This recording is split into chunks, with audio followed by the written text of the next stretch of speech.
Bonjour et bienvenue à Mix-moi ça où on célèbre la chose qui nous réunit le plus et la chose qu'on a tous en commun. Je m'appelle Florence Sidney et aujourd'hui on va célébrer les pâtes. Alors devant moi j'ai plein de sortes de pâtes. J'ai des penne, j'ai des petites spirales, j'ai ces pâtes-là que je ne sais pas comment ça s'appelle et j'ai aussi des macaronis.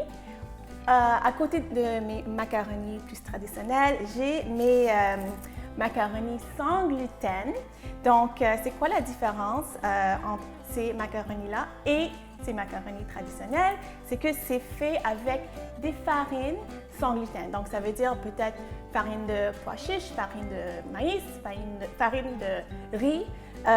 Les pâtes traditionnelles sont faites avec des farines de blé dur et peut-être vous voyez devant moi aussi que j'ai du couscous. Donc, le couscous aussi, lui aussi, c'est une pâte. Puis les gens, honnêtement, ils pensent que ça pousse dans la terre, mais non, c'est pas une plante, c'est une pâte. Donc, aujourd'hui, comme on va célébrer les pâtes, peut-être les gens vont penser que je vais faire une recette italienne ou même peut-être une recette grecque. Et non, vu que c'est Mix-moi ça, on va célébrer les influences des cultures et des pays l'un sur un autre et on va faire un petit voyage en Tunisie. On va faire un macarouna qui est une pâte en sauce et on va faire un petit dessert avec du couscous tiède avec des raisins secs et des dattes. Donc restez là, après la pause, on va faire nos célébrations avec les pâtes.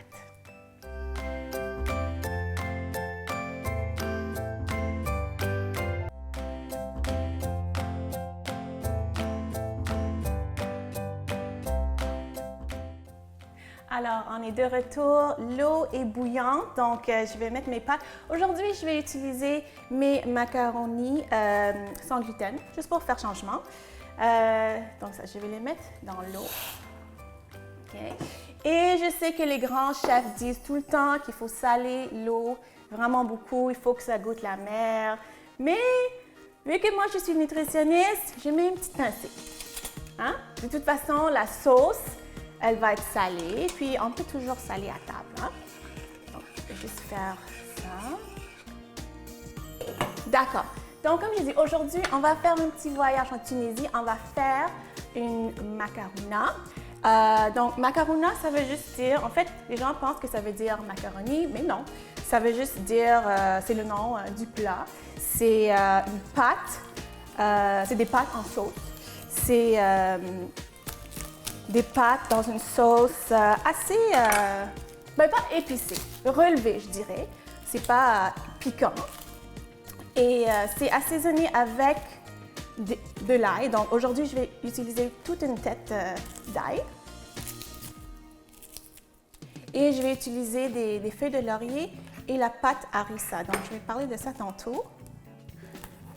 Donc les pâtes, en général, c'est vraiment une bonne source de glucides. Okay? Une bonne source de glucides, c'est faible en gras, faible en protéines. Donc, ce n'est pas les meilleures sources de protéines, c'est vraiment une excellente source de glucides. Puis, on voit que les athlètes, surtout les athlètes d'endurance, qui font des marathons, qui font de l'athlétisme, qui font la natation, ils vont manger beaucoup de pâtes parce que c'est vraiment notre énergie rapide. Puis, c'est ça qui nous donne une énergie rapide pour les sports d'endurance. Okay. Donc, ça a l'air assez simple et en fait, c'est une recette assez simple, mais c'est très relevé parce que c'est vraiment l'ail et la pâte harissa qui va donner vraiment beaucoup de goût. Okay. Donc, c'est quoi la pâte harissa? C'est juste une pâte. On fait ça avec des piments et de l'ail.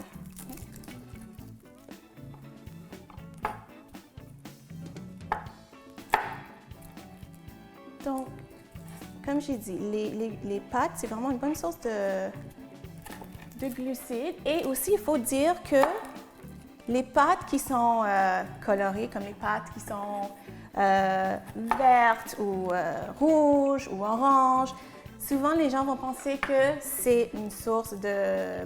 c'est comme une portion de légumes parce que c'est fait avec des jus de légumes. Mais malheureusement, non, c'est juste pour donner une belle couleur. Ça donne un petit peu de saveur, mais même pas tant que ça. Mais c'est pas plus santé, mettons, que des pâtes blanches, OK? Et aussi, il y a des pâtes qui sont faites de blé entier. Ça, c'est notre option si vous voulez augmenter dans les fibres. Et aujourd'hui, je vais utiliser les pâtes sans gluten, juste pour faire changement. Et juste pour parler vraiment brièvement des pâtes sans gluten. Aujourd'hui, les pâtes que j'utilise sans gluten sont faites avec un mélange de farine de quinoa, farine de riz et farine de maïs. Donc, les gens qui ont une intolérance au gluten, ils peuvent manger ça sans problème, sans symptômes. Et ça goûte vraiment pareil, ça goûte vraiment comme des pâtes traditionnelles faites de farine de blé dur. Et pour la cuisson, c'est vraiment la même chose. Dans l'eau bouillante, un peu salée, pas trop. Et c'est ça, à peu près 6 à 8 minutes pour la cuisson. Donc, j'ai presque fini. Ouais, comme je dis, ça prend beaucoup de temps parce que c'est toute une tête d'ail qu'on va utiliser. Puis, je ne vais pas juste les écraser, en fait, je vais les hacher. C'est ça, on va les hacher avec le couteau, on ne va pas juste les écraser. Voilà. Donc, comme j'ai dit au début, les gens associent souvent les pâtes avec l'Italie, mais croyez-moi, c'est utilisé dans plusieurs pays, dont la Tunisie, la Grèce. Ils font vraiment un bon plat qui s'appelle pasticcio, qui est des pâtes qui sont cuites au four. Évidemment, aux États-Unis, qui n'aiment pas les macaronis au fromage. Donc, c'est ça, c'est pas juste en Italie qu'on utilise ces pâtes. Puis en fait, c'est ça le but de Mix-moi ça, c'est vraiment de montrer que c'est ça qu'on a, tout le monde, on a la bouffe en commun, puis on s'influence. Puis c'est ça, c'est ça qui nous réunit le plus. Okay?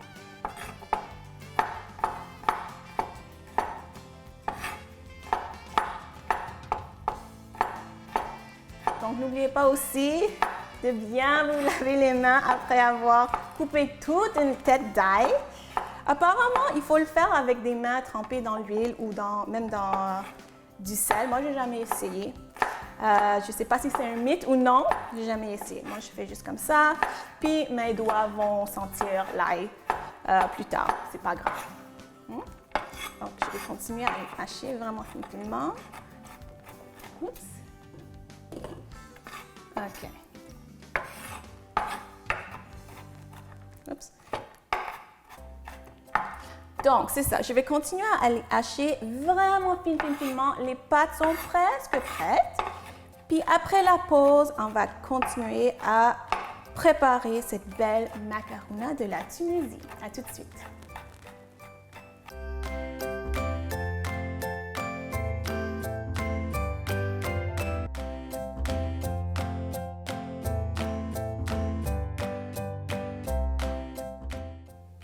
Alors maintenant, on va faire la sauce pour notre macarona. Donc la sauce, elle est vraiment simple. Donc je vais faire chauffer l'huile dans ma casserole, l'huile d'olive. Et pendant que ça chauffe, ce que je vais faire, ça c'est les pâtes sans gluten que j'ai fait bouillir, que je fais cuire tantôt. Je vais juste rajouter un petit filet d'huile d'olive. Comme ça ne va pas coller. Et de toute façon, tout va être mélangé ensemble, la sauce avec les pâtes, mais juste pour que ça ne colle pas.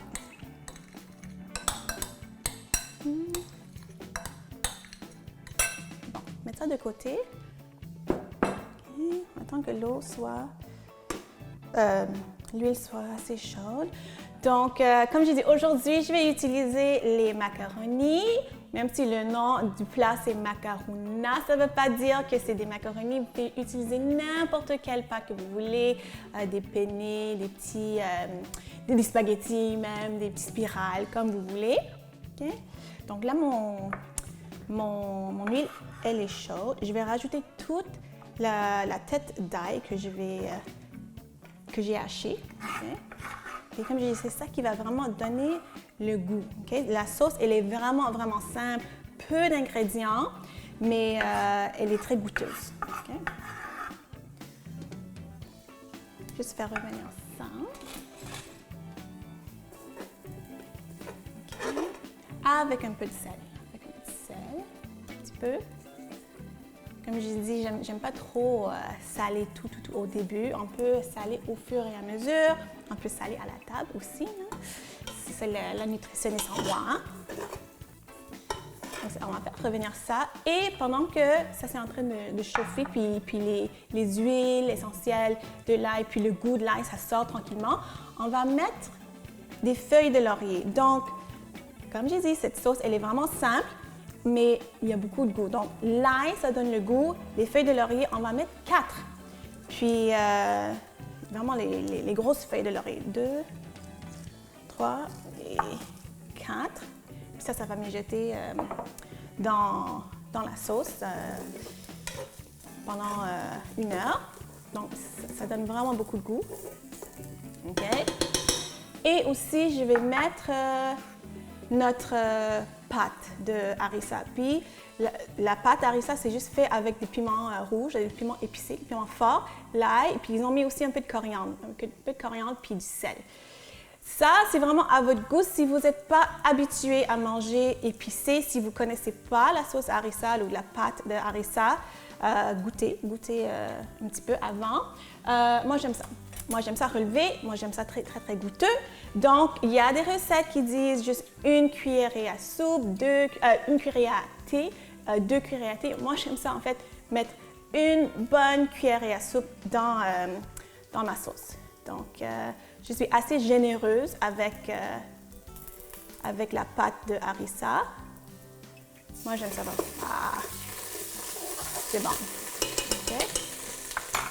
Puis là, on entend que toutes les saveurs dansent ensemble. Okay. Là, je vais mettre la viande que je vais utiliser aujourd'hui, c'est du veau. Donc, traditionnellement, c'est l'agneau ou du veau. Vous pouvez même mettre du bœuf si vous voulez. J'ai jamais essayé avec du poulet, mais j'imagine que ça se fait aussi. Mais traditionnellement, c'est avec de l'agneau ou du veau. Aujourd'hui, c'est le veau que je vais mettre. Okay? Puis encore, comme on a mis la harissa, puis on entend le chut. C'est ça qu'on veut entendre, parce qu'on veut vraiment caraméliser les protéines. Donc, on va voir si ça fait l'effet qu'on veut. Mais oui, c'est ça qu'on veut.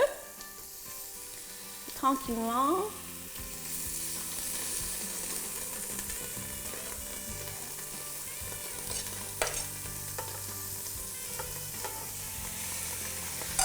OK, donc notre viande est là.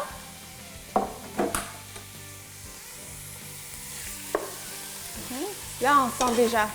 On sent vraiment toutes les saveurs. On sent toutes les saveurs en fait qui se mélangent, qui se mixent ensemble. On sent la viande, on sent l'ail, on sent la harissa, on sent les feuilles de laurier. Okay? Donc c'est ça, on va juste laisser ça caraméliser un petit peu. Okay. Là, après, ce qu'on va faire, je vais juste laisser ça un petit peu, mais je vais vous montrer, on va mettre aussi des pois chiches. Puis vraiment pas beaucoup, c'est pas un plat de pois chiches, c'est pas comme une tagine, c'est pas la vedette. Mais on va mettre un petit peu de pois chiches. On va rajouter des tomates broyées. Puis, dépendamment aussi de la recette, la famille et tout ça, il y a des gens qui vont mettre quelques cuillerées de concentré de tomates ou pâte de tomates, puis ils vont juste mettre de l'eau après. Il y a des gens qui vont mettre un coulis de tomates, donc les bouteilles de coulis de tomates. Moi, j'aime ça utiliser les tomates broyées. Donc ça, c'est une boîte de à peu près 800 ml. Puis ça, c'est une demi-boîte de pois chiches en conserve. Okay? Donc, je vais laisser ça comme caraméliser un petit peu. Je vais rajouter. Et à la fin, on va faire mijoter. À la fin, juste pour vous dire, on met des piments. Donc ça, c'est en fait n'importe quel piment vert, doux, moyen. vous allez le mettre à la fin. Okay? Donc, ça c'est pour après. Donc, ça.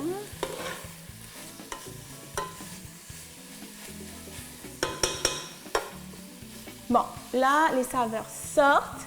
Je pense que je vais rajouter mes pois chiches. Comme ça. Ouais, c'est ça. OK. Mélanger un petit peu. Je vais rajouter la sauce, les tomates broyées. Je vais faire mijoter un petit peu.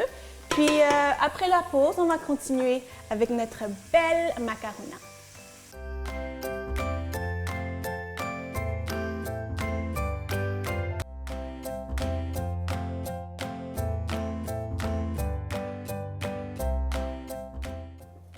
Alors, nos pâtes sont cuites et notre sauce, elle est faite. Donc, ce que j'ai fait, j'ai rajouté mes tomates broyées. J'ai fait mijoter ça pendant longtemps et j'ai même rajouté un peu de l'eau des pâtes. Parce que moi, à mon goût, c'était un peu trop épais. Donc, j'ai rajouté un peu d'eau des pâtes. Donc, pour le servir, on mélange le tout. Donc, j'ai ma sauce ici.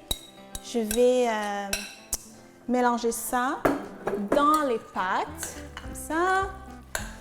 Et je vais juste mettre ça de côté parce que c'est chaud. On va goûter ça tantôt. Dans ma petite casserole, j'ai pour le dessert qui est fait avec des pâtes. Le couscous, c'est une pâte. J'ai du lait. Je suis en train de faire chauffer du lait. Je vais mettre un petit bâtonnet de cannelle. Je vais l'arrêter parce que je ne vais pas brûler le lait. Donc, un petit bâtonnet de cannelle et je vais mettre aussi un peu de miel. Donc, ça, c'est vraiment à votre goût. Si vous aimez ça très sucré, vous pouvez mettre plus de miel. Juste une petite cuillerée à soupe, comme ça. Okay. Parfait. Et ce que je vais faire maintenant, c'est je vais prendre une tasse de couscous. C'est ça. Donc, ici, il y a 2 tasses de lait. Donc, une tasse de couscous. Comme ça. C'est ça. Grosso modo. Je fais un petit dégât, mais c'est pas grave. À peu près. Oups. Voilà. Il y a beaucoup plus de couscous que je pensais. Voilà. À peu près une tasse. C'est pas grave. OK? Et avec le lait qui est chaud puis assaisonné avec le bâtonnet de cannelle, je vais mettre le lait dedans. Verser comme ça. Puis on ne veut pas que ça boue. Donc comme ça, c'est parfait. Juste comme ça. Puis c'est sûr que le ratio est vraiment beaucoup comparé à si on voulait faire du couscous pour manger en plat principal. Dans le couscous, on va mettre, j'ai des raisins secs. OK, on va mettre ça comme ça. Et aussi, je vais couper les dattes. OK. OK. Puis vous faites comme vous voulez. Puis aussi, vous pouvez mettre même des abricots dedans. C'est bon aussi. OK. Juste comme ça. OK. Donc, on va juste le couvrir comme ça. OK. Mélanger. Ouvrir et je vais mettre ça ici. Voilà. La pomme, on va la couper, ça va dans notre dessert aussi. Puis, on ne va pas l'éplucher parce que beaucoup de vitamines puis de fibres se retrouvent dans la pelure. Donc, on veut toujours garder la pelure des fruits quand on peut. Évidemment, pas la mangue, pas l'ananas, mais quand on peut garder les pelures, s'il vous plaît, gardez les pelures des fruits. Faire des mini-cubes de pommes. Okay? Puis moi, je trouve que la pomme, la cannelle et les dattes, c'est vraiment un bon mélange. Okay? Comme ça. Puis aujourd'hui, c'est sûr que je vais manger ça tiède, mais même aussi température de la pièce, ou même au frais dans le frigo, c'est bon aussi. Okay?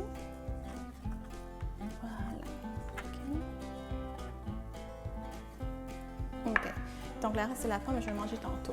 Donc, comment je vais me servir une petite assiette de macarona. OK.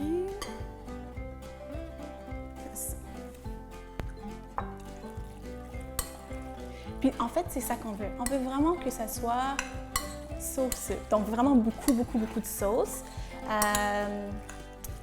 C'est ça. Traditionnellement, c'est servi comme ça et avec les piments autour, mais j'ai enlevé les piments. Okay? Donc, je vais juste mettre un peu ici dans mon assiette. OK. Un peu de pois chiches, un peu de viande. Voilà, j'ai hâte de manger ça. Et aussi, je vais me servir un petit dessert. Ça prend vraiment pas beaucoup de temps, là.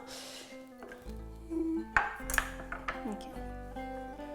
Donc, je vais voir qu'est-ce que ça donne. Oui, c'est ça. C'est ça qu'on veut. C'est vraiment, en fait, c'est vraiment comme un pudding, dans le fond. OK. OK, je vais le mélanger. Puis, c'est sûr que plus ça reste longtemps dans le lait, plus ça va absorber le lait. Mais c'est ça qu'on veut. C'est ça qu'on veut. Cette texture, consistance, c'est ça qu'on veut. OK.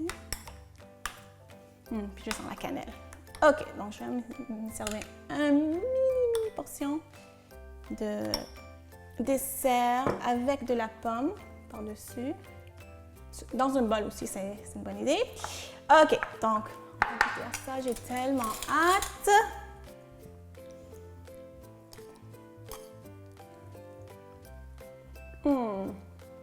J'aime ça.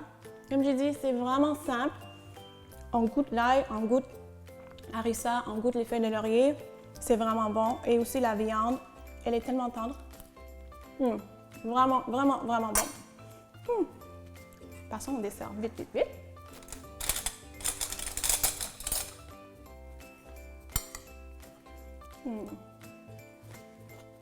Parfait. Vraiment, c'est vraiment parfait comme célébration de Pâques. Si vous avez aimé ça, s'il vous plaît, allez voir plantdîner.com et on se voit la semaine prochaine. Bye!